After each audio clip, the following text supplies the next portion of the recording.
Abram suas Bíblias em Lucas, no capítulo 10. Nós vamos ler uma história famosa, que é a história de Marta e de Maria recebendo Jesus em casa. Essas duas irmãs que receberam o Senhor Jesus na sua casa. Ontem nós tivemos um tempo muito especial aqui também com a liderança e nós inauguramos o que a gente ia falar hoje. Ontem a gente falou também um pouco sobre essa coisa da gente aprender a estar com Jesus, da gente receber de Jesus, da gente desfrutar da presença de Jesus. Foi um tempo maravilhoso aqui com os líderes. E hoje a gente quer continuar essa reflexão falando sobre ter um coração de Maria num mundo de Marta.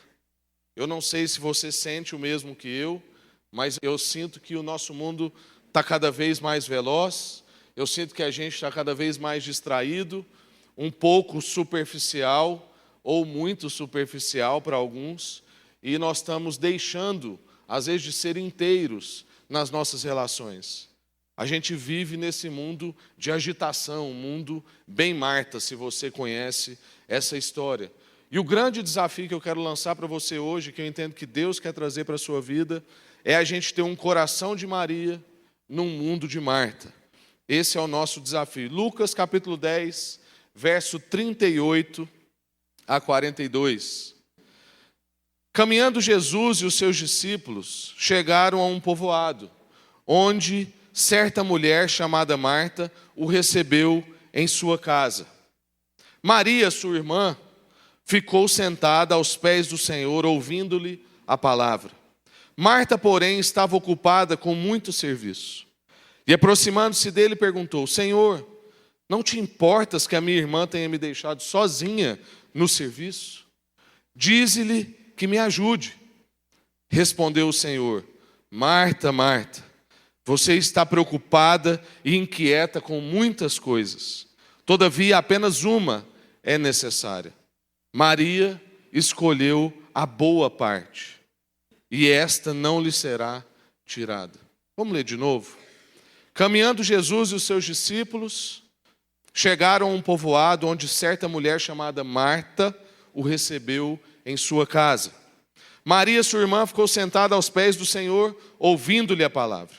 Marta, porém, estava ocupada com muito serviço. E aproximando-se dele, perguntou: Senhor, não te importas que a minha irmã tenha me deixado sozinha com o serviço? Dize-lhe que me ajude. Respondeu o Senhor: Marta, Marta, você está preocupada e inquieta com muitas coisas. Todavia, apenas uma é necessária. Maria escolheu a boa parte e esta não lhe será tirada. Amém. Vamos orar? Senhor, muito obrigado pela sua palavra. Nós nos colocamos diante dela em postura de quem quer ser ministrado pelo Senhor, quem quer receber do Senhor e quem quer ser transformado pelo Senhor.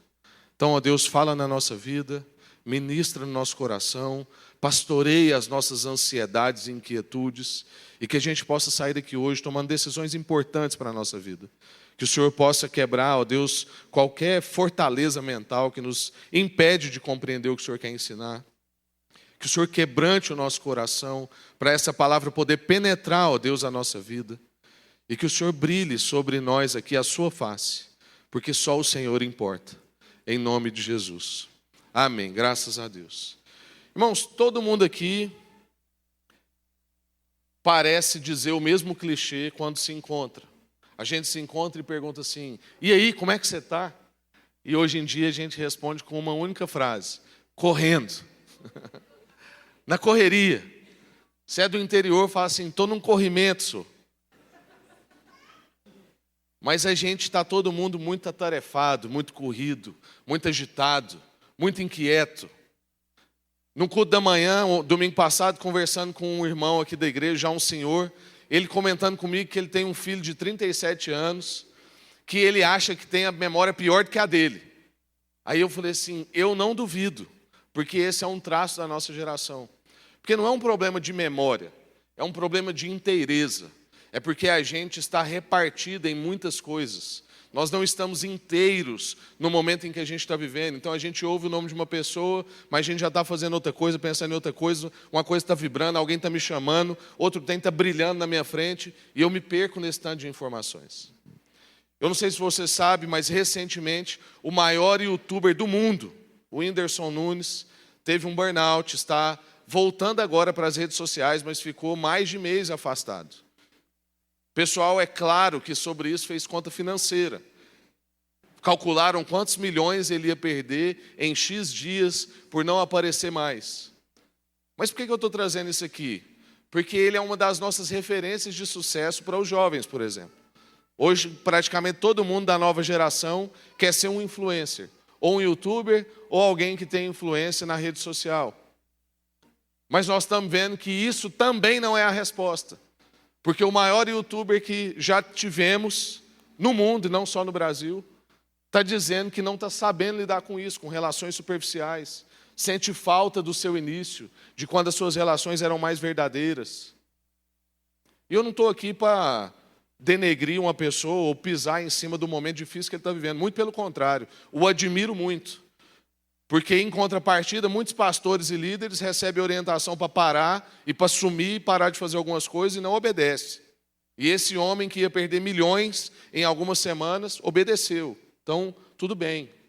Mas isso revela para nós um momento que nós estamos vivendo, um extrato social, uma percepção que a gente tem que ter. Parece que a gente vive no tempo de pessoas sem tempo. Nós estamos muito distraídos. Nós temos um sentimento de que poucas coisas que a gente vive são inteiras. Poucos momentos em que nós estamos são momentos inteiros. Nós estamos sempre divididos com uma preocupação aqui, um celular que vibra ali, um ruído que está acolá, alguém que nos chama, o alerta do nosso calendário que nos lembra de algum compromisso, o lançamento de uma nova temporada da série que eu não posso esquecer, de jeito nenhum, não posso perder. Tem que estar lá, tem que assistir no dia que sair. Domingo, depois do culto, tem que sair correndo, porque vai começar o episódio. E aí, o que acontece? A gente não está inteiro aqui, porque a gente está preocupado com o que vai vir lá. E lá a gente também não está inteiro, porque está fazendo um stories do episódio que está acontecendo. E a gente está repartido. Vivemos num mundo, então, que é um mundo de Marta. Inclusive, sempre quando eu li esse texto, e eu nasci na igreja, irmão, já li esse texto várias vezes, mas eu vou confessar um pecado aqui. Toda vez que eu li esse texto, eu ficava com a impressão de que Maria era preguiçosa e folgada. Falava assim, gente, não estou entendendo Jesus. Não é Marta que está certa? Porque essa é a minha vida. Bem, Marta, as coisas têm que estar no lugar. O ar-condicionado tem que estar na temperatura certa, a iluminação tem que acender. Todo mundo que trabalha comigo que sabe como é que é. Fulano, a luz. Fulano, o som. Fulano, a caixa de esgoto. É toda hora um trem que a gente quer lembrar, que a gente quer fazer, que tem que estar certo, que tem que estar no lugar. Será que não é mesmo o que Marta faz o que a gente deveria fazer?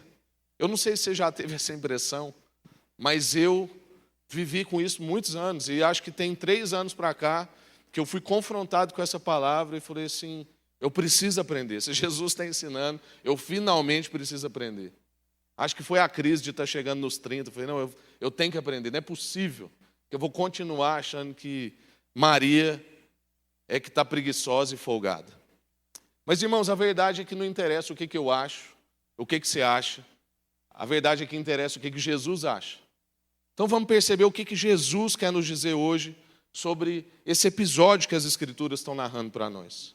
Marta, então, hospeda Jesus. Jesus e os seus discípulos estão vindo pelo caminho e eles vão, então, ser convidados a se hospedar na casa de Marta. Primeira coisa que a gente precisa entender é que essa é uma família incomum. Essa é uma família incomum. Quero te lembrar que essa Marta e Maria é a mesma Marta e Maria, irmã de Lázaro, que Jesus chega e ressuscita ele depois de morto. Mas por que essa era uma família incomum? Em primeiro lugar, porque aparece a família nominada pela Marta. E naquele tempo, famílias nenhumas eram nominadas por mulheres. Naquele tempo, mulher não tinha voz. Muito menos numa casa onde tinha homem. Então, não era comum dessa época. Marta, então, devia ter uma proeminência social diferenciada. Tem alguma coisa aqui nessa história, tem algum mistério. Isso aqui que está acontecendo, da Bíblia narrar a casa como casa de Marta. E Marta convidar Jesus para ficar na casa dela, não é uma coisa típica daquele tempo. Não é a forma como aquele povo se referia a uma casa que tem na sua habitação um homem, que no caso aqui, Lázaro. Marta então aparece como uma matriarca numa época em que isso não era normal, numa época de patriarcas. Marta era uma mulher muito forte, por isso que ela devia seguramente ter uma proeminência social. Marta era uma mulher convicta, ela questiona Jesus, por exemplo. Ela questiona Jesus não só nessa história que a gente acabou de ler, mas ela questiona Jesus também quando Jesus chega e Lázaro já está morto. E ela olha para Jesus e fala assim: olha, seja muito bem-vindo, mas se você tivesse chegado mais cedo, meu irmão não teria morrido. Tudo bem, que bom que o senhor está aqui, mas o senhor está atrasado. Só que isso é emendado de uma frase de fé, que diz que, olha, mas eu sei que se o senhor quiser, o meu irmão pode viver. Olha o tanto que Marta é ousada, irmãos. Ela sabe que ela está na presença de Deus. E mesmo assim, ela fala com sinceridade com Deus. Ela fala assim: Deus, o senhor está atrasado. Tudo bem, o senhor tem boa vontade, veio aqui, mas chegou fora de hora. Marta é essa mulher que tem força, mas tem fé. Ela crê também. Há uma autenticidade na vida de Marta. Então, irmãos, nós precisamos entender aqui que nós não temos uma história de vilão e bonzinho. Jesus ama Marta e Jesus ama Maria. E há autenticidade na vida de Marta. Há inteireza na vida de Marta. Marta não quer relacionar com Jesus frouxamente. Marta não quer fazer as coisas para Jesus de maneira irresponsável, displicente. Marta não quer duvidar do que Jesus pode fazer. Então, irmãos, a gente avançando para a vida de Maria, pensa na tensão dessa casa, uma casa que vai receber Jesus de Nazaré. Qualquer pessoa aqui que já recebeu gente que você considera importante na sua casa, sabe que isso envolve tensões. Quando a gente vai receber alguém importante em casa, as tensões já começam de dia. Tem que lavar, tem que limpar, tem que arrumar, tem que chamar fulano, tem que consertar o chuveiro. Vai vir fulano dormir aqui em casa, o negócio não está feito, corre. Porque na casa da gente muitas vezes é assim, né? As coisas só são consertadas quando a gente está prestes a precisar. Se lá na sua casa não é assim, ministra sobre a minha vida, que eu preciso receber isso de você. Mas há um nível de tensão nessa história. Pense, então, em como ela quer que tudo aconteça corretamente, para que ao final fique uma boa impressão. Você sabe o que eu estou falando. Se você tem filho pequeno, você já começa o dia orando, fala assim: Deus, não deixa meu filho dar chilique hoje. Fulano vai vir aqui, faz ele comportar, ajuda ele a comer, faz ele dormir na hora certa, para que as pessoas saiam daqui de casa com uma boa impressão. Maria, então, no decorrer da história, senta aos pés de Jesus. Primeiro a gente precisa entender o significado de se sentar aos pés naquela época, porque a gente costuma ler texto bíblico muito displicentemente. A gente vai lendo. Irmão, sentar aos pés tem todo um significado nos tempos de Jesus. Não é simplesmente porque acabou o lugar do banco, não tinha cadeira na mesa, ou porque, sei lá, qualquer outro motivo. Sentar aos pés é uma posição de aprendizado. Sentar aos pés é uma posição de quem quer receber ensinamento, de quem diz: olha, eu estou aqui confiando no que você tem para dizer na minha vida. Eu quero receber. O que Maria está comunicando quando ela senta aos pés de Jesus? Maria está comunicando que ela quer fazer parte de um movimento. Qual o movimento?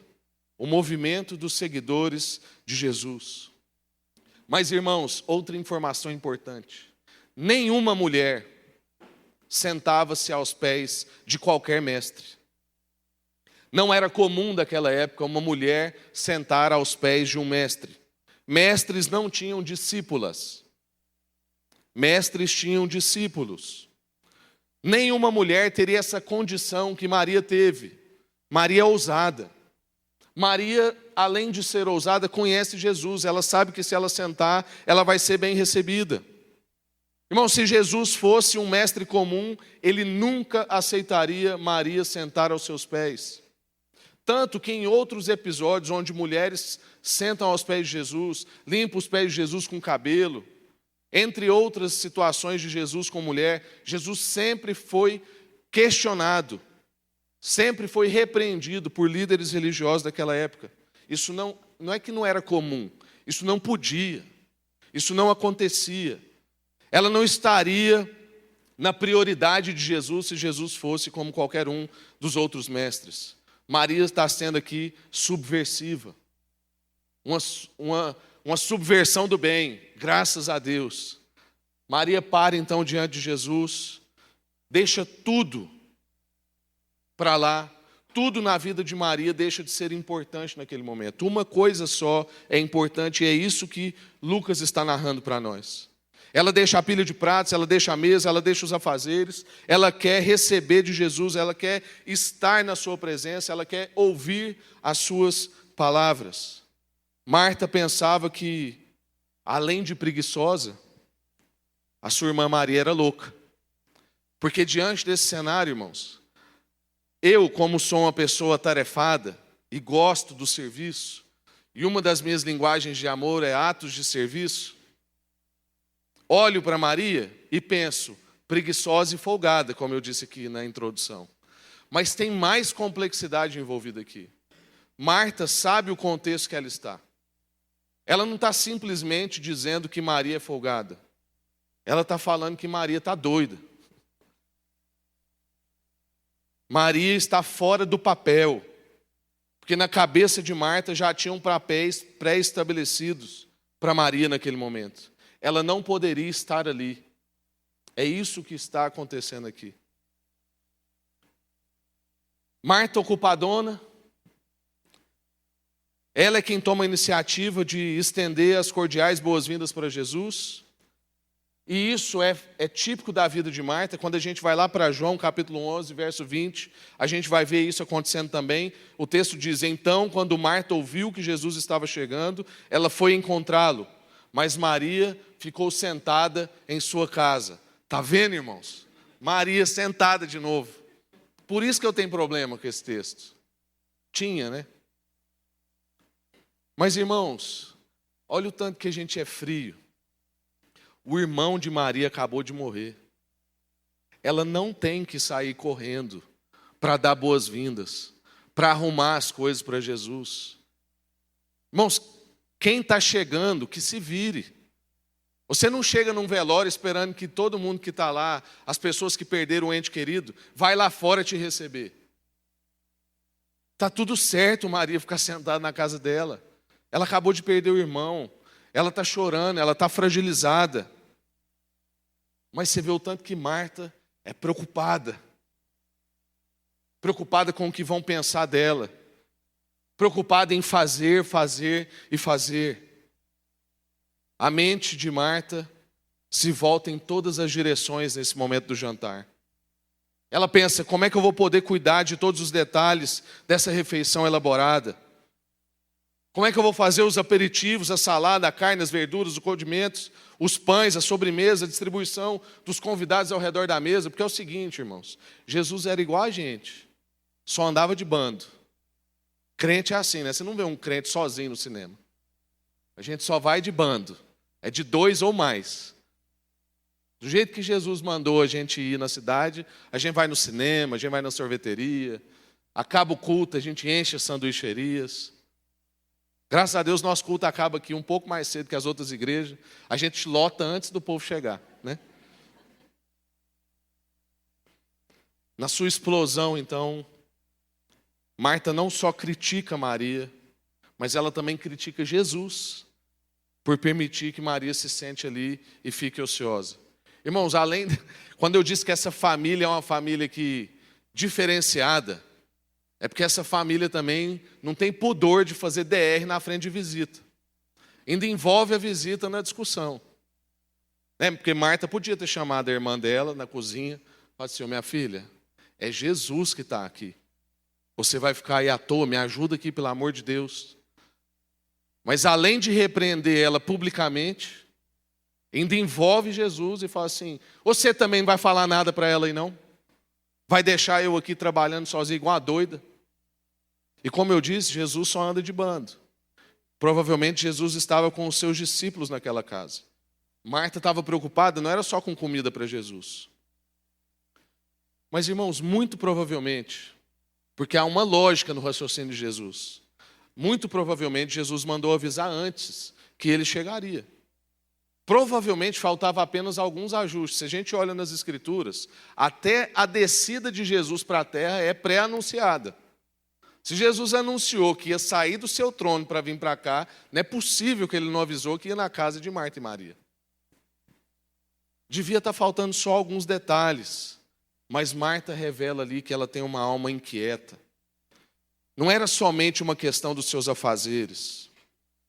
A questão aqui é porque o comportamento externo de Marta está revelando um desajuste interno. E Jesus consegue perceber isso. Porque Jesus é aquele que tem olhar penetrante. Jesus é aquele que é inteiro nas suas relações. Jesus está ali percebendo tudo. Deus é aquele que pouco importa o que é a sua ação para Ele, o que é o seu comportamento para Ele, a quantidade de serviço, o tanto de gente se ajuda.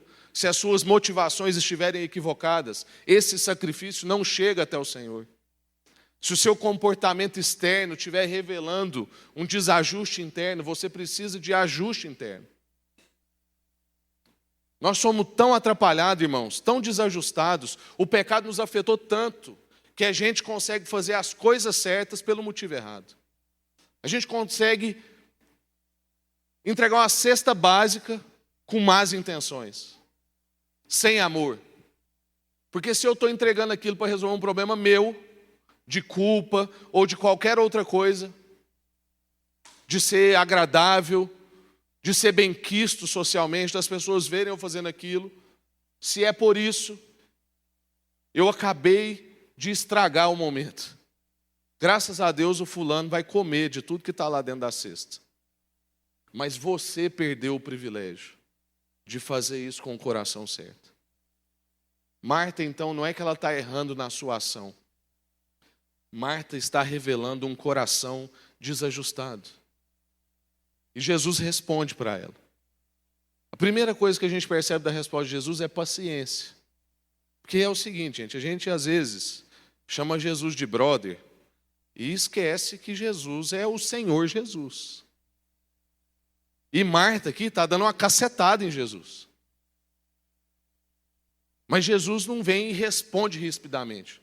Porque a gente sabe, como a gente tem estudado a vida de Jesus aqui, que Jesus não responde de acordo com as circunstâncias, mas Jesus responde de acordo com quem Ele é, com o que Ele crê.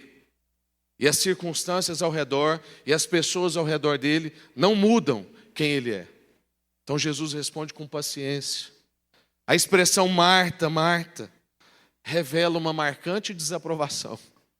Porque nas Escrituras, quando a palavra vem repetida, é porque ele está trazendo ênfase para isso. Ele está desaprovando o que Marta está fazendo. Mas, irmãos, certamente também, Jesus tem uma afeição e uma grave preocupação com a vida de Marta. Não é simplesmente que Jesus quer repreender Marta. É que Jesus está preocupado com o desajuste de Marta. Jesus quer ajudar Marta a ajustar a vida dela. Jesus quer ajudar Marta a trabalhar, a fazer um tanto de coisa, mas fazer com propósito, fazer com foco na coisa certa. A entender que cada momento tem a sua inteireza, o seu valor. Qual é a prioridade do momento X que você está vivendo? Jesus sonda os corações, sabe que Marta está intimamente preocupada e exteriormente irritada. Isso também ensina a gente. Filhos, por exemplo. Muito provavelmente, quando a sua mãe está irritada, é porque ela está internamente preocupada. Faz igual Jesus, tenha paciência com ela. Fala assim, mãe. Uma coisa só é necessária, e não é bater em mim nesse momento. ela está intimamente preocupada. Isso revela na sua irritação. Quantas vezes a gente é assim? Provavelmente quem trabalha aqui perto de mim deve ter desfrutado de algum momento de irritação minha durante a reforma. Mas é porque eu estava internamente preocupado. Isso ajuda a gente a melhorar nas nossas relações. Porque Jesus, ao invés de rebater, Jesus absorve aquilo e fala assim, não, eu entendi, você está preocupado, está tudo bem. Mas é o seguinte, vem aqui e aprende com a sua irmã. Porque nisso aqui ela está acertando. Jesus então legitima o desejo de Maria em ser discípula dele. Porque isso aqui, irmãos, não é só uma questão de sentar. Não é uma questão, como a gente disse, de folga ou preguiça. É porque Maria está revelando algo superior ao que nós estamos conseguindo ver. Maria está dizendo que quer ser discípula de Jesus. Isso vai contra toda uma tradição daquela época. Não existiam, as discípulas. Mas o que Jesus faz quando ele acolhe Maria aos seus pés? Ele mostra que esse caminho da relação com Jesus é um caminho para todos.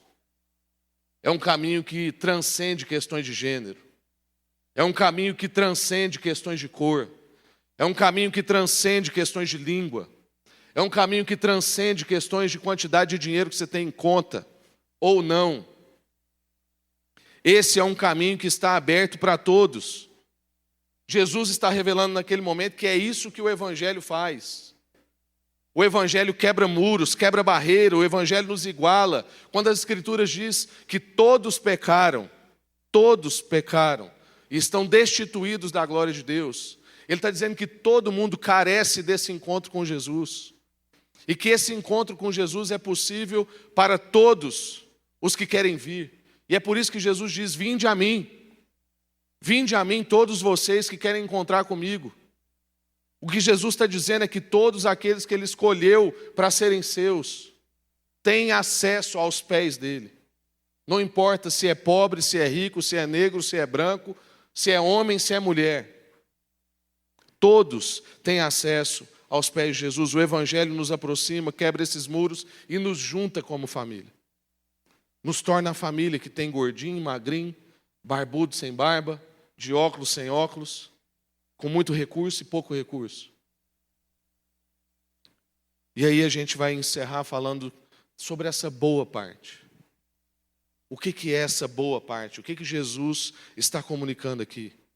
Jesus está dizendo que Maria escolheu a boa parte.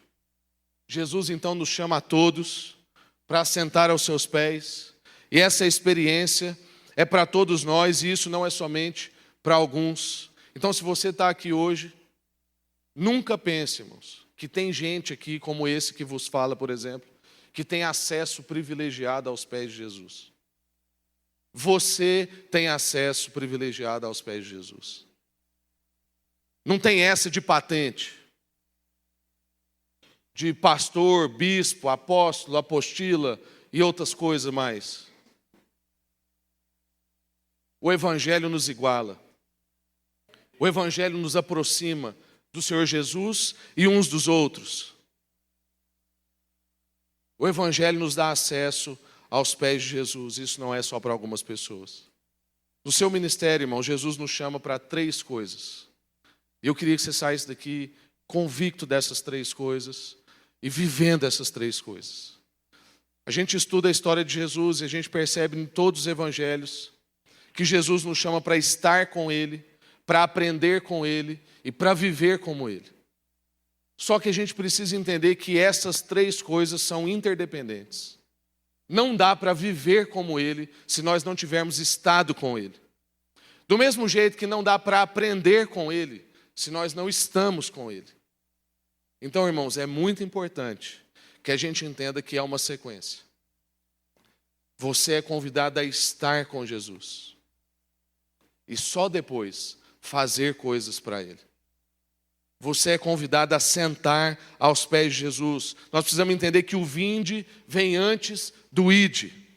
Se a gente não tem tempo com o Senhor Jesus, a gente não consegue cumprir o nosso ide. Tem muito cristão, irmãos, que está definhando, que está virando um ramo seco, porque não está ligado nessa videira. Permaneçam em mim, é o que Jesus está dizendo lá em João capítulo 15. Eu sou a videira verdadeira, vocês são os ramos. Se vocês permanecerem em mim, vocês vão dar fruto. E vocês vão dar fruto que permanece. Esteja com Ele. Seja irrigado por essa raiz, por essa videira verdadeira. Receba esses nutrientes. Irmãos, a gente se preocupa com tanta coisa. A gente se preocupa com a nossa dieta física. A gente se preocupa com os nossos exercícios na academia. Ora, irmãos, se você não come dessa palavra e não faz os seus exercícios espirituais, oração, meditação, jejum, quietude, silêncio, como é que você quer estar saudável espiritualmente? Tenha tempo com Jesus e você vai estar mais espiritual. Se você tiver que escolher entre ouvir 1 hora de palestra coaching e ficar 1 hora diante dessa palavra, fique 1 hora diante dessa palavra. Porque isso vai te dar resiliência por muito mais tempo. As fontes de sabedoria fluem dessa palavra. E note que eu estou falando para você fazer uma escolha. Eu não estou dizendo que é proibido você fazer a outra coisa. Mas se você chega para mim e diz assim, eu não tenho esse tempo porque eu não tenho tempo. Eu não tenho esse tempo diante de Deus porque eu não tenho tempo. Eu vou olhar a sua agenda e vou falar para você, risca isso aqui e coloca isso aqui. É por isso que o seu casamento está do jeito que está, seu filho está do jeito que está, seu emocional está do jeito que está, porque a gente não gasta tempo nas Escrituras. A gente não está aos pés de Jesus, recebendo dele. A gente não está entendendo que os nossos nutrientes vêm da raiz dessa videira. A chamada de Jesus, então, irmãos, a boa parte é a decisão de ter um relacionamento com Jesus acima de qualquer outra coisa. E Jesus está dizendo que isso não será tirado de você. Se você tiver esse tempo com Jesus, essa boa parte que você recebe nesse tempo não te será tirada. Invista nesse tempo, esteja com Jesus. Jesus está dizendo que uma coisa é necessária. Irmãos, parece que na nossa vida tanta coisa está sendo necessária.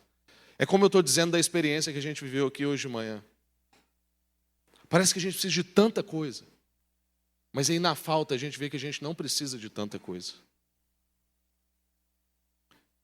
Jesus está dizendo, uma coisa é necessária. A gente está muito agitado, muito multitarefa, muito distraído, ganancioso, insatisfeito. Jesus está nos convidando a focar. Jesus está nos convidando a rever a nossa vida e estabelecer o que realmente importa. E como a gente cantou aqui domingo passado, tem tudo a ver com Ele. Ele é o foco. Jesus é o centro de tudo que há. Como igreja aqui, nós queremos ter Jesus como centro. Como vida, eu quero ter Jesus como centro. Como pastor, eu quero que você tenha Jesus como centro. Porque aí a gente não vai ter dúvida sobre o que a gente tem que fazer. Como diz um amigo pastor lá de São Paulo, tudo que combina com Jesus a gente faz. Vamos fazer a ação tal? Combina com Jesus? Então vamos. Vamos fazer uma reforma. Vai combinar com Jesus? É para estar mais perto das pessoas? Então vamos fazer. Vamos fazer uma viagem. Combina com Jesus? Quais são os propósitos da viagem? É para eu ter tempo com Ele, para eu ver a beleza dEle. Então vamos fazer. Corrigir a nossa lente, corrigir o nosso foco. Sempre vai ter demanda disputando o seu tempo, irmão. Sempre vão ter demandas na nossa vida disputando o nosso tempo. Sempre vão ter incêndios para a gente apagar.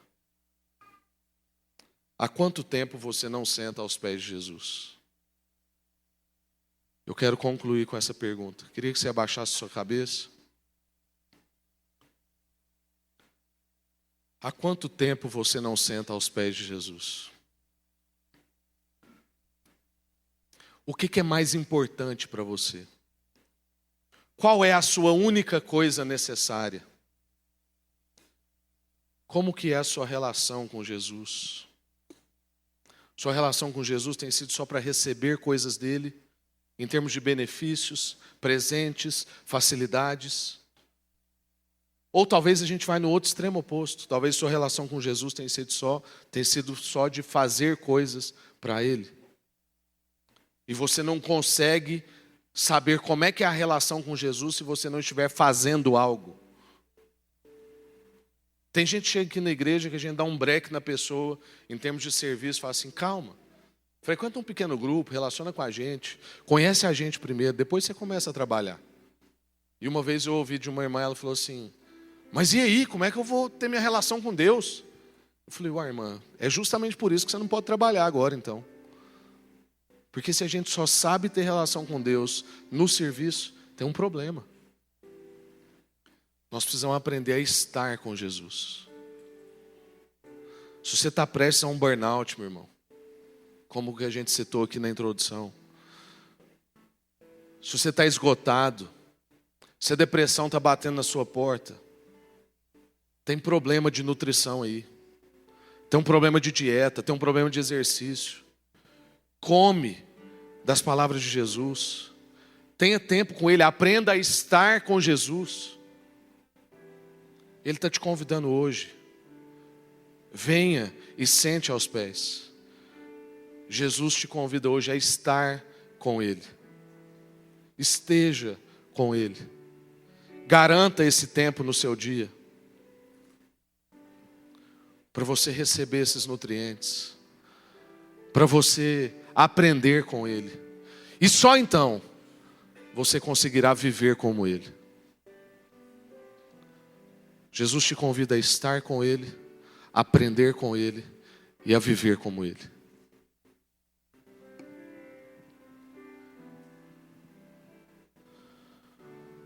Deus, nós queremos tomar a decisão, Pai, de aprender com Maria, de ser ousado, de ser subversivo. Tudo na nossa rotina diz que a gente não pode ter tempo aos pés do Senhor. O nosso trabalho, as perspectivas de sucesso, o jeito que a nossa agenda está montada. Talvez hoje nós não temos mais problema de gênero. Homens e mulheres entenderam que podem sentar com o Senhor. Mas tem outras coisas nos impedindo. Mas hoje a gente quer ser subversivo, quer ser como Maria. A gente quer sentar aos seus pés, Deus. Porque a gente sabe que o Senhor nos recebe. Então, em nome de Jesus, Pai, convida-nos. Confirma isso no coração de cada irmão e irmã aqui agora, Pai. Para que a gente, a partir de hoje, tome a decisão de amanhã não fazer nada antes de estar alguns minutos aos seus pés. Receber do Senhor a orientação para o dia. Meditar sobre o que o Senhor está falando com a gente. A gente quer fazer a aplicação da sua palavra no nosso dia, Deus. A gente quer aprender com o Senhor, porque a gente quer viver como o Senhor. E essa é a missão do Senhor para nós. A missão do Senhor é que a gente ame como o Senhor ama, acolha como o Senhor acolhe, ouça como o Senhor ouve e fale como o Senhor fale. Mas para a gente conseguir fazer isso, a gente precisa estar com o Senhor, aprender com o Senhor, para então a gente sair em missão e viver como o Senhor. Faz isso com a gente, em nome de Jesus, Pai. Amém. Graças a Deus.